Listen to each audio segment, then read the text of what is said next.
Y el príncipe Judá, transformado en otro hombre por la magia divina del amor del Cristo, cuando abrió la litera frente a la plaza de la torre, dobló una rodilla en tierra y besando la diestra de Yahshua, como se besa un objeto sagrado, le dijo a media voz: porque eres el Mesías anunciado por los profetas, es que buscas, Yahshua, en la muerte, la suprema consagración del amor.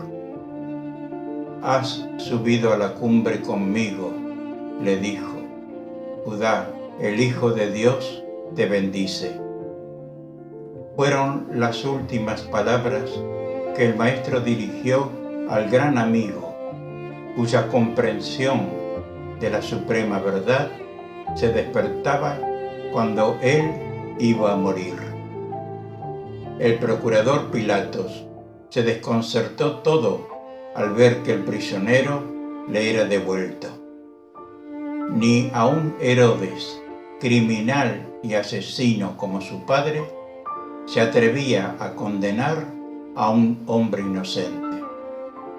Y ellos, los hombres del templo, que vivían pendientes de la palabra de Jehová, que no levantaban una paja del suelo, ni dejaban condimentar alimentos al fuego en sus casas en día sábado, para no transgredir la ley del descanso, se empeñaban en matar un hombre inocente sin parar atención en que la ley divina decía: no matarás. Aberraciones humanas de todos los tiempos y de todas las religiones, cuando olvidando su misión puramente espiritual, se adueñan del poder y se postran ante el becerro de oro. Mientras no florezca en todas las almas la única religión emanada de los 10 mandatos de la ley divina, la religión del bien, de la verdad, de la justicia y del amor, habrá siempre justos condenados como criminales y verdugos disfrazados de santos. Los 4 doctores de la ley, amigos de Yahshua, José de Arimatea, Nicodemus, Gamaliel y Nicolás, miembros del Sanedrín, tuvieron noticia extraoficial de lo que ocurría, y como cráter de un volcán estalló su indignación en el seno del Gran Consejo, representante de la sabiduría y virtudes gloriosas de Moisés. Y convertido entonces en una horda de vulgares asesinos, ensañados como fieras en un profeta de Dios, cuya vida era un salmo divino de amor a sus semejantes. La discusión ardía como una llama, pero eran solo 4 contra 32. Las minorías selectas y escogidas son siempre las que pierden en esta clase de lucha, y los 4 amigos del mártir fueron excomulgados, malditos y expulsados del Sanedrín por desacato a la suprema autoridad pontificia. Nunca más podrían tener entrada en el consejo de los santos de Israel, ni aun a los pórticos del templo, de cuyo sagrado recinto les había arrojado a empujones el comisario y sus guardias. Los 4 se presentaron a pedir audiencia a Pilatos, justamente en el momento en que el príncipe Judá entraba de vuelta con el prisionero. La escena que allí tuvo lugar entre José de Arimatea y Nicodemus, que habían tenido en brazos a Yahshua niño de 40 días, cuando le vieron pálido y demacrado de pie ante Pilatos, no es para describirla con palabras que nunca pueden tener la intensa vibración de la realidad en aquel momento. Se extrañaron grandemente de ver a Judá desempeñando el triste papel de guardián del augusto prisionero. El príncipe Judá, que parecía haber vivido 10 años de dolor en una hora sola, les contestó con una serenidad que les espantaba.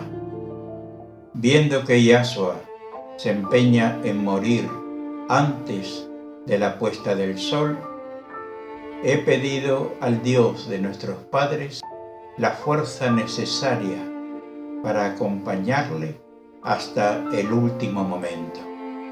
José de Arimatea, anciano ya, se abrazó del mártir silencioso para decirle entre sollozos: tú que eres la luz, sabes lo que haces. También yo quiero acompañarte hasta verte entrar en el reino de Dios. En el abrazo supremo a los 4 amigos, les repitió el Maestro la misma palabra divina que había dicho a Judá: el Hijo de Dios te bendice.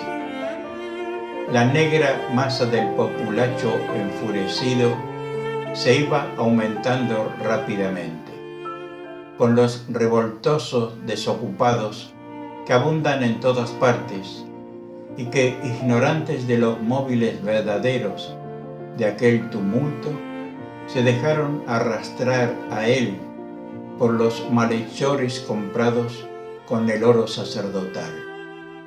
Pilatos, enloquecido, no sabía lo que había de hacer que le acarrease menores males. El Sanedrín había despachado mensajeros urgentes hacia Antioquía con graves acusaciones al delegado imperial. Tuvo Pilatos una idea final. Tenía en los calabozos de la Torre Antonia un asaltante feroz de los caminos recorridos por las caravanas, autor de incontables asesinatos y robos hasta en el templo mismo. Su nombre era sinónimo de demonio, y las madres y abuelas le usaban como arma para contener a los chicuelos rebeldes y malos, que eran la pesadilla del hogar: Barrabás. Pilatos le mandó traer de su profundo calabozo perpetuo, y su sola figura causaba espanto, pues más parecía un oso negro que un hombre. Salió al pretorio con él y con Yahshua de Nazaret. Aquí tenéis estos 2 hombres, dijo a la turba feroz que gritaba y maldecía. Este tiene más asesinatos y crímenes que pelos en su cabeza. Y este otro no ha hecho daño a nadie, ni siquiera a las moscas, y vosotros pedís su muerte. ¿A cuál de ellos queréis que deje libre? ¿A Yahshua o a Barrabás? Suéltanos a Barrabás y condena a muerte al impostor, al brujo, al que se ha llamado Mesías de Israel. Crucifícale, le queremos ver colgado de un madero en cruz, como a los esclavos rebeldes. Es un esclavo infame y se apellida Mesías Rey. Es un blasfemo y merece la muerte. Y los gritos subían de tono como ruido sordo de una tempestad.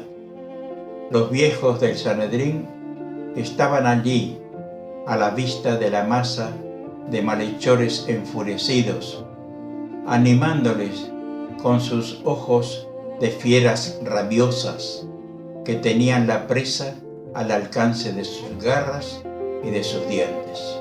Pilatos quedó vencido. Mandó traer un lebrillo con agua y, siguiendo la costumbre en tales casos, se lavó las manos en presencia de todos, diciendo: que la sangre de este justo que os empeñáis en matar no caiga sobre mi cabeza. Allá vosotros con este crimen. Un grito feroz resonó unánime: que caiga su sangre sobre nosotros y sobre nuestros hijos. Sea como los queréis, malditos judíos, gritó Pilatos, al mismo tiempo de un empellón terrible le soltó encima al asesino Barrabás, diciéndole: anda, lobo, entre ellos y devóralos a todos juntos. Cuando Pilatos entraba a su despacho, se encontró frente a frente de Claudia, su mujer, toda cubierta de un manto violeta.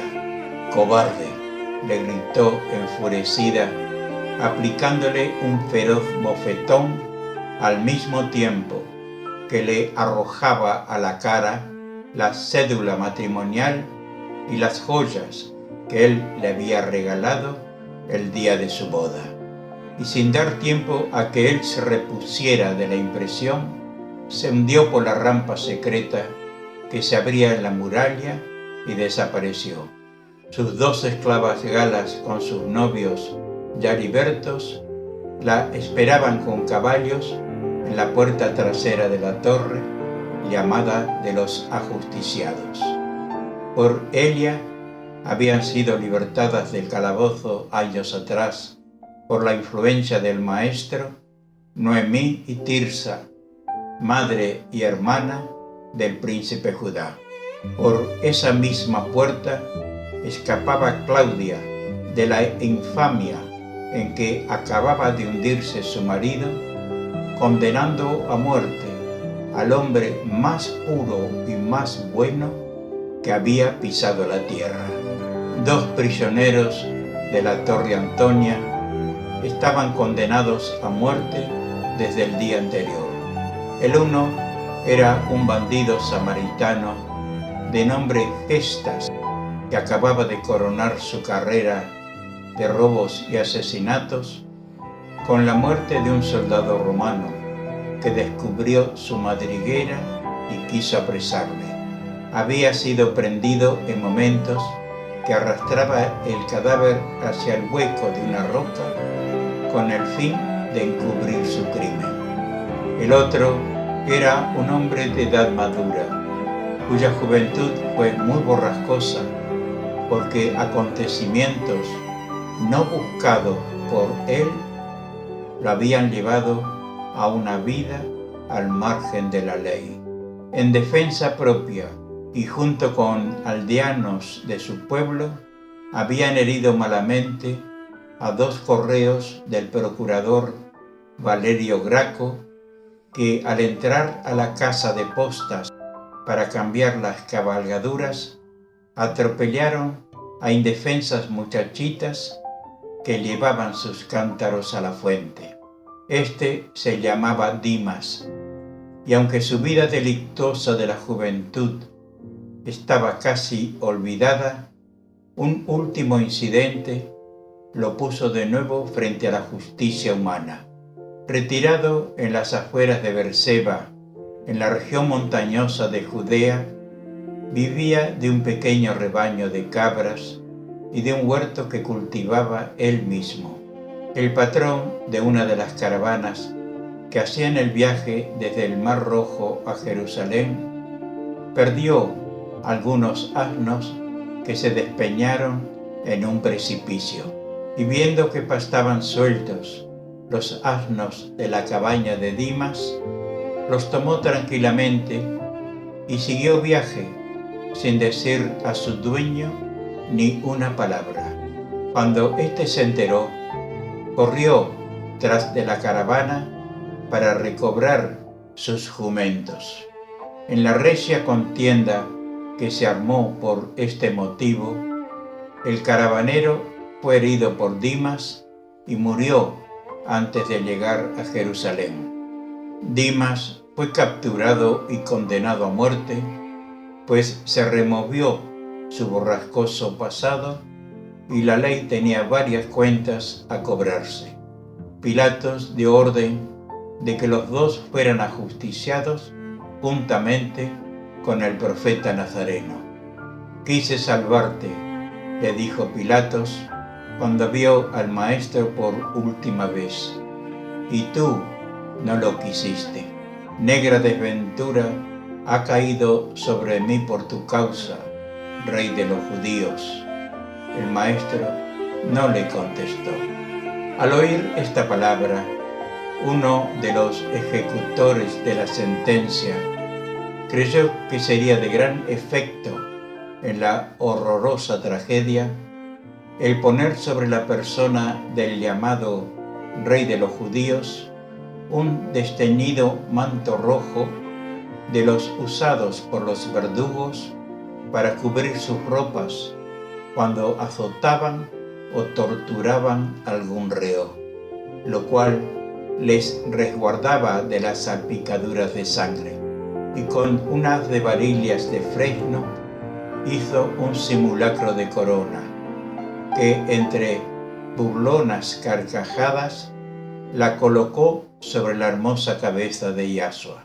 El príncipe Judá, que con su corazón destrozado quería a toda costa mandar las fuerzas militares que guardarían el orden, se presentó en la prisión en ese momento. De un tremendo puñetazo tiró a tierra al infame sayón, que ni aun ante el dolor y la muerte tenía un sentimiento de nobleza para su víctima. Le agarró del cinturón de suela que le ajustaba la túnica y de un solo empuje le arrojó fuera de la estancia. Sobre el infeliz magullado fue a caer manto y corona con una rapidez de relámpago. Otros verdugos entraron llevando los otros dos condenados y los maderos en cruz sobre los cuales debían morir. Un temblor convulsivo agitaba los labios de Judá, como ocurre a los niños cuando les ahoga el llanto. Una mirada de los ojos divinos del mártir, en los cuales parecía resplandecer ya toda la luz de los cielos, le devolvió de nuevo la calma. Los 4 doctores amigos de Yasua habían dado aviso de lo ocurrido al palacio de Itamar, a la austera casona de Enadad, hospedaje de todos los discípulos galileos, a la casa de Elía, donde se hospedaban los amigos de Belén, al local de la Santa Alianza, a la granja de Betania, a los príncipes Jesúa y Salún de Loes, que con Judá y Simónides habían trabajado tanto por la gloria de Israel con un rey de la raza de David. Faki entró como un huracán en busca de Judá. «¿Pero tú has permitido esto?», le dijo, sacudiéndole fuertemente de los brazos. Judá, pálido pero sereno, le señaló al maestro sentado sobre el estrado que le había servido de lecho. Faki se precipitó hacia él y cayó de rodillas a sus pies, llorando como un niño. «Yasua, tú eres el Hijo de Dios y has consentido esto. Cielos, ¿no ves que la tierra va a hundirse con este espantoso crimen? Tú que has salvado a tantos de la muerte, ¿no quieres salvarte a ti mismo?».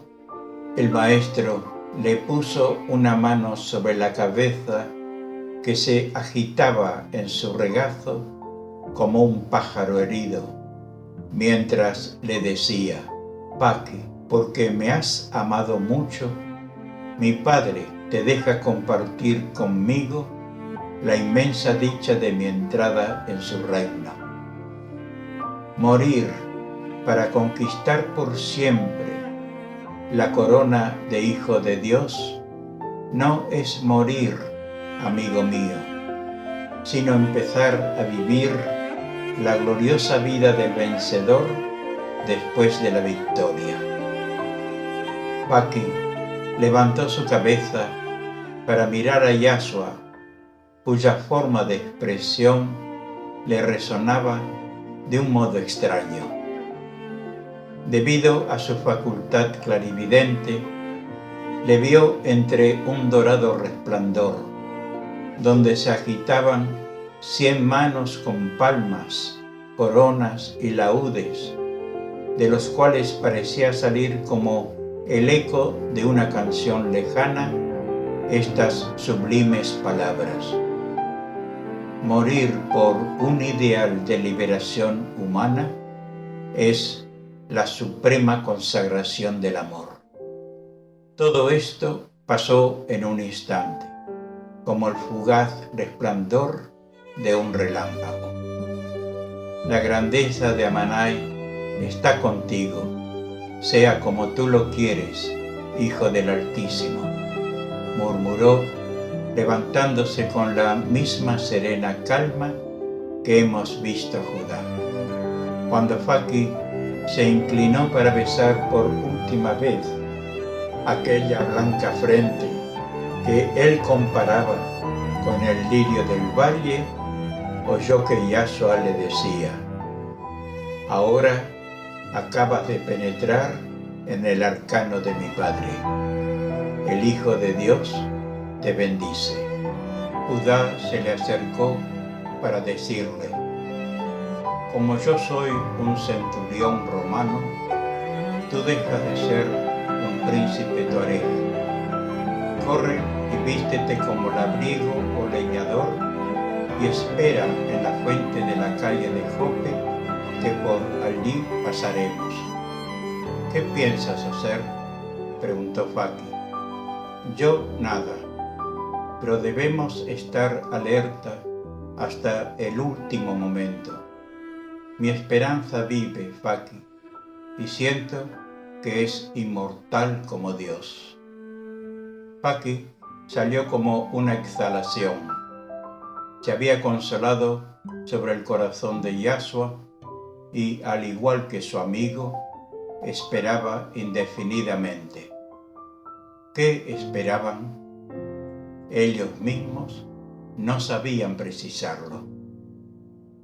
Convencidos de que el mártir era el Cristo, Hijo de Dios vivo, no podían asociar tal idea con la muerte, y estaban seguros de que Yashua terminaría su vida terrestre con igual majestad que el sol del ocaso, que desaparece de nuestra vista para aparecer igualmente luminoso entre los resplandores de la aurora en otro hemisferio, acaso en otro mundo más digno que la tierra para recibir a un hombre que era Dios.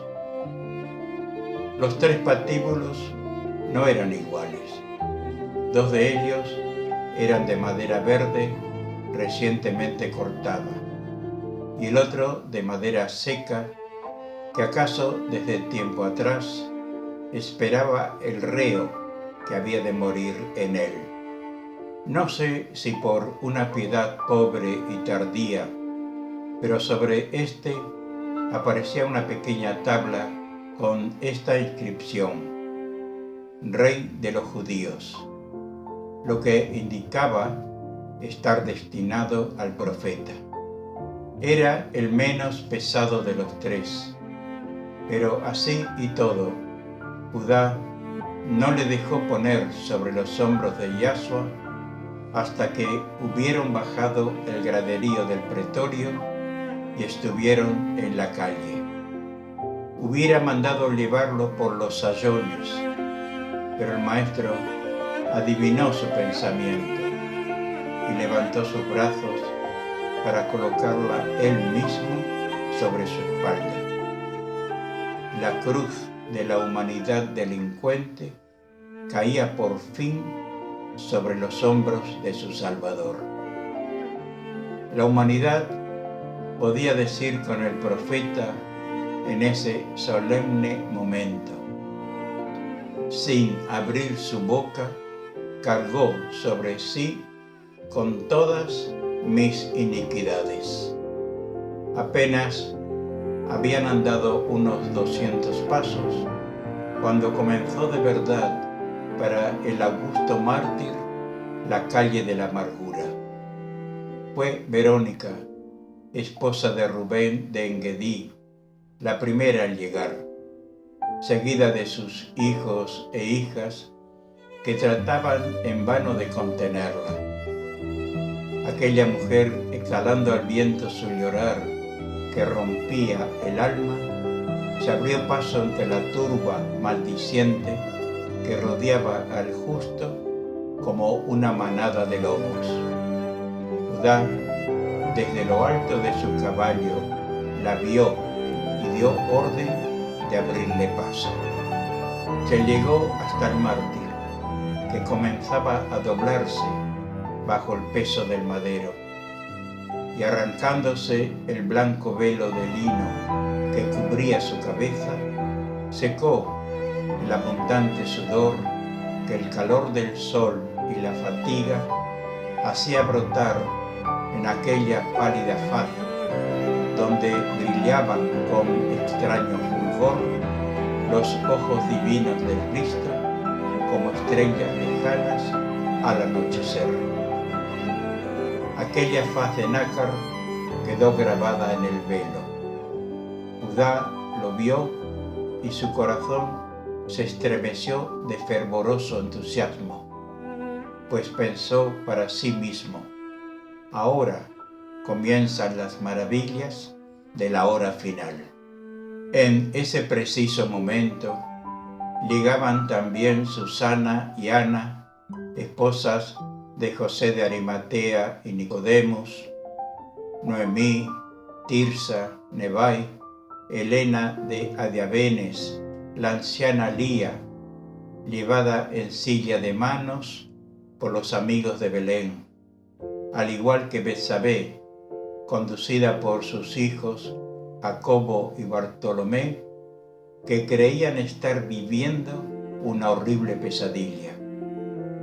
Como la turba tratase de estorbarlas de acercarse al maestro, Judá, encolerizado ante tan inaudita maldad, ordenó a los guardias montados una fuerte carga que hizo retroceder un tanto a toda aquella masa de malhechores que esperaban ansiosamente ver consumada la muerte para recibir el oro y la libertad prometida. El mártir se enterneció vivamente al ver el doliente grupo de mujeres que le habían conocido niño y que le habían seguido con su fe y con su amor durante toda su vida. ¿Por qué habéis venido para agotar mis fuerzas antes de la hora?, les dijo con su voz más tierna. No lloréis por mí, añadió, sino por vosotras, por vuestros hijos y por el pueblo fiel que recibió la palabra divina y que sufriréis los horrores que vendrán por causa de este día. No lloréis, que antes de que el sol traspase las colinas, yo estaré en mi reino para repetiros una y mil veces: el Hijo de Dios os bendice. Formándole un muro alrededor, aquellas mujeres, llorando desconsoladamente, no dejaban que el mártir continuara su camino. 10 jueces del Sanedrín, con Caifás a la cabeza, se presentaron de pronto, conducidos en literas abiertas para amedrentar al pueblo con las insignias de la suprema autoridad religiosa que investían.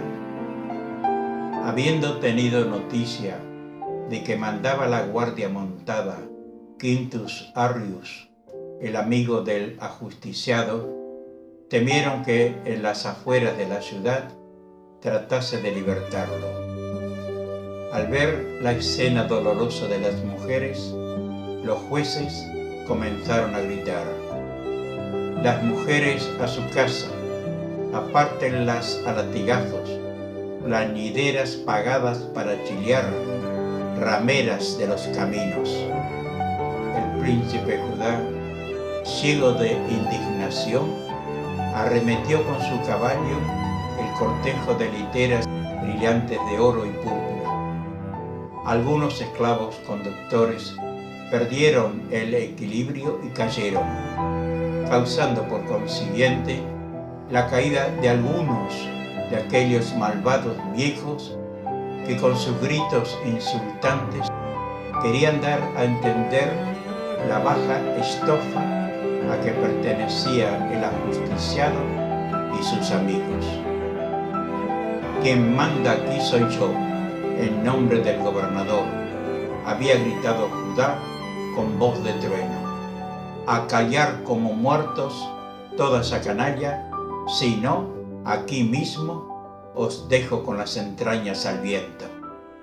Helena de Adiabenes y Noemí, cuya fe religiosa las hacía ver grandeza y santidad en los altos dignatarios del templo, se quedaron estupefactas al oírse llamar por ellos plañideras pagadas para chillar, rameras de los caminos, y apretándose más cerca al ungido de Dios que caminaba a la muerte, le decían entre gemidos: «Señor, te vas de este mundo llevándote el amor, la piedad y la justicia, y nos dejas bajo el látigo de los verdugos de Israel».